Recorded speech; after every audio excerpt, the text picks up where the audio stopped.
الأيام اللي احنا فيها دي أيام مهمة جدا، الأيام دي أيام مهمة جدا وما تتعوضش كمان، وأنت لازم تنجز. لازم تعمل إيه؟ تنجز وتذاكر. هقولك على طريقة تلم بيها المنهج في أسرع وقت ممكن. هما 3 حاجات لازم تعملهم في يومك: تذاكر وتراجع وتحل. تذاكر وتراجع وبعد كده تحل. تمام؟ الايام دي ايام مهمه جدا، وحاول تستغل وقتك. ابوس ايدك. تعالى كده اقولك على الطريقه وان شاء الله هتعجبك يعني. بس لو انت اول مره تشوف القناه ما تنساش تعمل اشتراك في القناه وتعمل لايك للفيديو، وخصوصا لو انت في ثالثه اعدادي او في الثانويه العامه. وندخل كده في الموضوع على طول، عشان انا عارف ان في ناس فاتحه بكارت فكه ومش عايز اضيع الرصيد بتاعها يعني. المهم هتعمل ايه؟ هتذاكر وتراجع وتحل. يومك يكون مقسم ل3 فترات. تقسم يومك ل3 فترات. المهم كده نبدأ كده من البداية. هبدأ لك من بداية اليوم تعمل ايه. تمام؟ بعد ما عملت اشتراك في القناة، وانا عارف انك عملت اشتراك في القناة، تصحى بدري. في البداية، بداية يومك تصحى بدري. تمام؟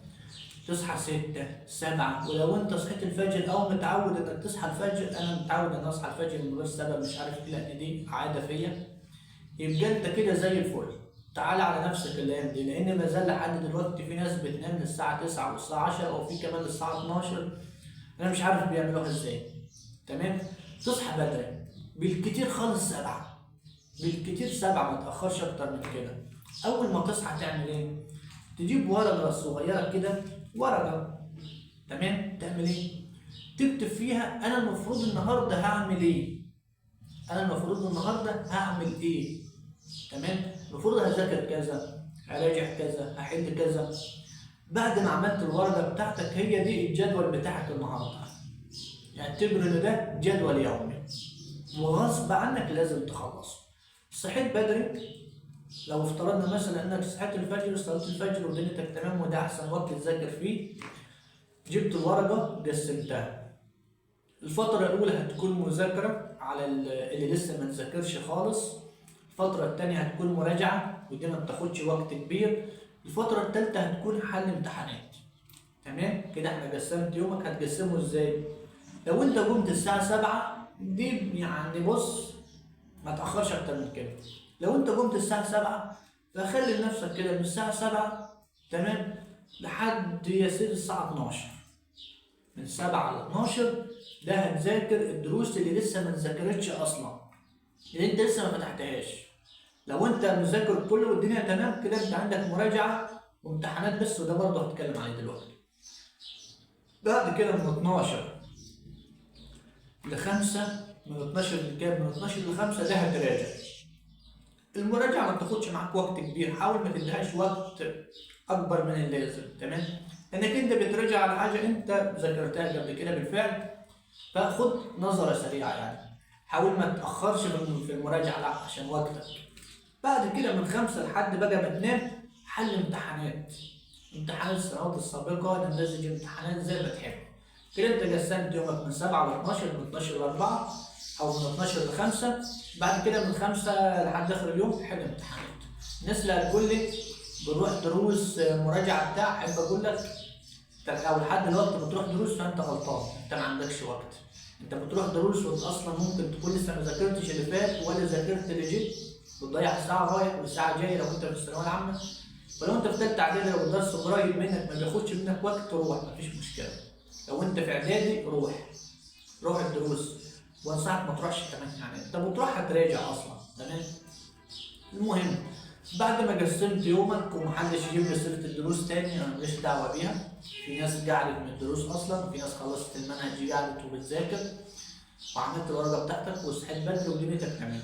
طب في الفتره دي هتعمل ايه عشان توفر اكبر قدر ممكن من المذاكره؟ حاول تبعد عن الموبايل قدر الامكان. بس ده مش قصدي يعني انك ما تسمعش فيديوهات، لا تسمع فيديوهات طبعا. تمام؟ تبعد عن الموبايل قدر الامكان. حاول، لانك لو قلت انا همسك الموبايل 10 دقايق هتلاقي نفسك مسكته 3 4 ساعات. فبعد الموبايل عنك شويه. حد رن عليك نفض له، خليك اناني. صاحبك رن بتاع، انت اناني، ما تردش عليه غير لما تخلص اللي وراك. يعني ما تكونش قاعد بتذاكر وحد رن عليك تسيب المذاكره وتروح ترد عليه ترجع معاه ربع ساعه، لا. اهم حاجه اولويتك. تمام؟ دي اول نصيحه مني. اولويتك حطها في البدايه وتوصف اي حاجه. تمام؟ دي عشان تنجز الايام دي. تمام؟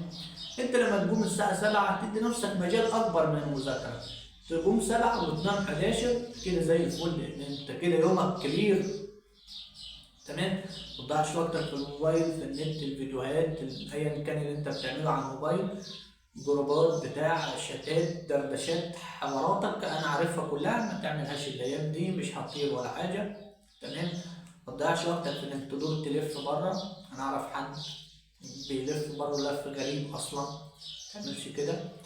ما تضيعش وقتك. لو انت من مدمنين الافلام ما تضيعهاش الايام دي، حاول تستغلها على قد ما تقدر. تمام؟ هتقول لي انا لا متاخر مش هقدر، انا اعمل الحق اعمل اي حاجه.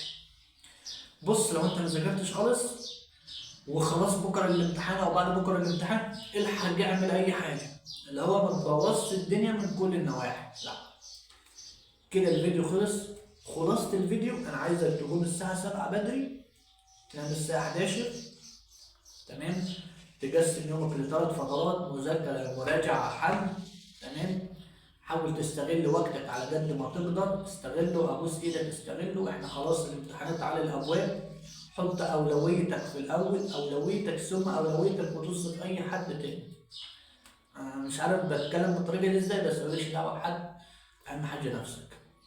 بعد كده عايز تدي نفسك بريك، عايز تاخد راحه يا مستر، انا مش هتمرمط، خد، بس الراحه بتاعتك ما تكونش على الموبايل. ليه؟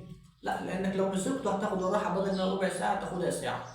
الراحه بتاعتك انك تنزل تاكل تشرب تقعد مع حد من اهلك، الحاجات دي تريح جسمك شويه. لكن موضوع الموبايل ده سيبك منه، حتى في البريك ما تمسكوش.